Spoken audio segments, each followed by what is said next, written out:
Welcome to my channel. So last વિડીયોમાં આપણે જોયું હતું કે કઈ રીતે તમે વિન્ડોઝ અને મેકની અંદર પીએચપીનો પ્રોજેક્ટ બનાવી શકો અને ડેટાબેઝને એક્સેસ કરી શકો. ઓકે, આજે આપણે સમજશું કે કઈ રીતે તમે ડેટાબેઝ ક્રિએટ કરી શકો અને કઈ રીતે તમે ટેબલ ક્રિએટ કરી શકો. ઓકે, ચાલો તો સ્ટાર્ટ કરીએ. સો ફર્સ્ટ ઓફ ઓલ તમે આટલેથી local host, okay, local host પછી પીએચપી માય એડમિન લખશો એટલે આ રીતનું એક ઇન્ટરફેસ આવી જશે. ઓકે, પીએચપી માય એડમિન એ ડેટાબેઝ ક્રિએટ કરવા માટે અને ટેબલ ક્રિએટ કરવા માટે યુઝ થાય માય એસક્યુએલના. ઓકે, તો આટલેથી આપણે એક ન્યૂ ડેટાબેઝ ક્રિએટ કરીએ, પીએચપી ક્રૂડ. ઓકે, ડેટાબેઝનું નામ આપીએ છીએ આપણે પીએચપી ક્રૂડ. ક્રિએટ કરો અને એની અંદર આપણે ફર્સ્ટ ટેબલ બનાવશું.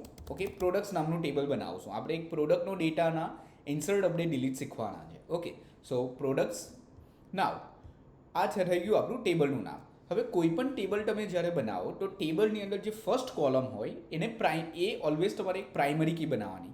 પ્રાઇમરી કી શાના માટે યુઝ થાય? ટેબલની અંદર જેટલા પણ રેકોર્ડ સ્ટોર થયા છે એની એક આઈડેન્ટિટી આપવા માટે. ઓકે, સો ફર્સ્ટ આપણે બનાવશું પ્રોડક્ટ આઈડી. ઓકે, કોલમના નામની અંદર તમે સ્પેસ યુઝ નહીં કરી શકો અને કોઈ પણ સ્પેશિયલ કેરેક્ટર યુઝ નહીં કરી શકો, અંડરસ્કોર યુઝ કરી શકો. ઓકે, તો પ્રોડક્ટ આઈડી જે છે એ આપણી પ્રાઇમરી કી બની જશે. ધેન એની ડેટા ટાઈપ શું છે? ઓકે, સો પ્રોડક્ટ આઈડી આપણે ઇન્ટીજર સ્ટોર કરાવશું અને એને ઓટો ઇન્ક્રીમેન્ટ આપશું. ઓકે, ઓટો ઇન્ક્રીમેન્ટનો મતલબ શું થયો કે આ પર્ટિક્યુલર ફિલ્ડમાં સિસ્ટમ ઓટોમેટિકલી એન્ટ્રી કર્યા કરશે, લાઈક 1 2 3 4, અને એ જે છે એ પ્રાઇમરી કી એટલે ઓટોમેટિકલી સેટઅપ થઈ જશે. ઓકે, નેક્સ્ટ આપણે સ્ટોર કરાવવાના છે પ્રોડક્ટનું નેમ. સો પ્રોડક્ટનું નેમ જે છે તે કેરેક્ટર ફોર્મેટમાં હશે, તો આટલે આપણે લેશું વેરકેર અને કેટલા કેરેક્ટર્સની અંદર આવી જશે નેમ? તો પ્રોડક્ટનું નેમ મોસ્ટલી 100 કેરેક્ટર્સની અંદર આવી જશે. ઓકે, ધેન પ્રોડક્ટની ક્વોન્ટિટી, સો પ્રોડક્ટ QTY. ઓકે, ક્વોન્ટિટી જે હશે એ પણ એક ઇન્ટીજર ફોર્મેટમાં જ હશે. ધેન પ્રોડક્ટની પ્રાઇસ.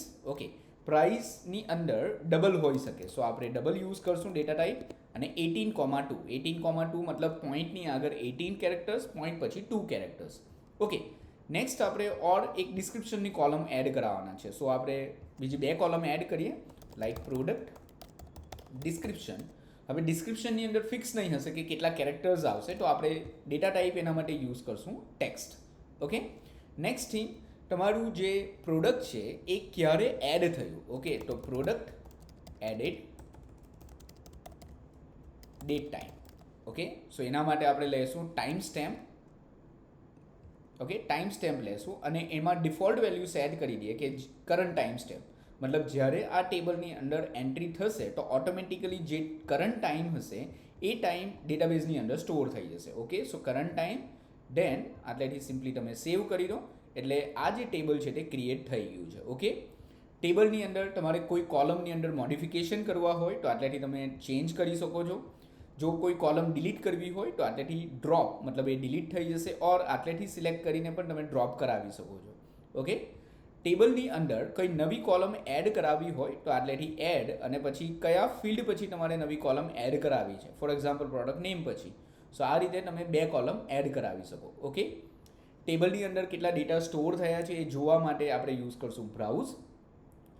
સર્ચની ઇન્સર્ટની અંદર તમે કોઈ રેકોર્ડ પીએચપી માય એડમિનમાંથી પણ એન્ટ્રી કરાવી શકો છો. ઓકે, સો ફોર એક્ઝામ્પલ કોઈ પ્રોડક્ટનું નામ આપણે નાખી દઈએ, લાઈક શૂઝ, ધેન ક્વોન્ટિટી, એની પ્રાઇસ, ઓકે, અને description. So like test description. Then time સ્ટેમ્પમાં તો automatically current time stamp store થઈ જશે. સો આટલેથી સિમ્પલી ગો કરો, સો વન રો ઇન્સર્ટેડ, અને આટલેથી બ્રાઉઝ કરો તો એ રેકોર્ડ તમને આટલે બતાવી દેશે.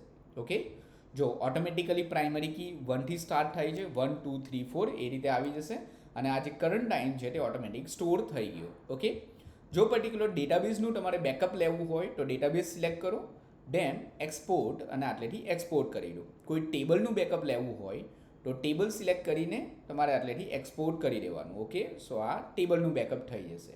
ઓકે, ઇમ્પોર્ટમાં તમે કોઈ ટેબલને જે ડેટાબેઝમાંથી યા ટેબલમાંથી આપણે બેકઅપ લીધું છે ટેબલનું, તો એ આટલેથી ચૂઝ કરીને તમે આટલે ઇમ્પોર્ટ કરાવી શકો છો ટેબલને. ઓકે, ધેન ટેબલની અંદર ઓપરેશન્સમાં ટેબલને જો રિનેમ આપવું હોય તો આટલેથી રિનેમ તમે કરી શકો છો.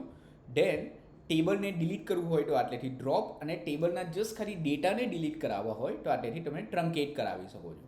ઓકે, સો આ રીતે PHP MyAdminમાં ઓર તમે MySQLની અંદર એક ડેટાબેઝ બનાવી શકો અને એક ટેબલ બનાવી શકો. જો તમને વિડીયો ગમ્યો હોય તો વિડીયોને લાઇક કરો, શેર કરો અને ચેનલને સબસ્ક્રાઇબ કરો. જો તમારે PHPનો ફૂલ કોર્સ જોઈન કરવો હોય તો ડિસ્ક્રિપ્શનની અંદર લિંક આપી છે, ત્યાંથી તમે જોઈન કરી શકો છો. Thank you so much for watching this video. મળીએ આપણે નેક્સ્ટ વિડીયોમાં.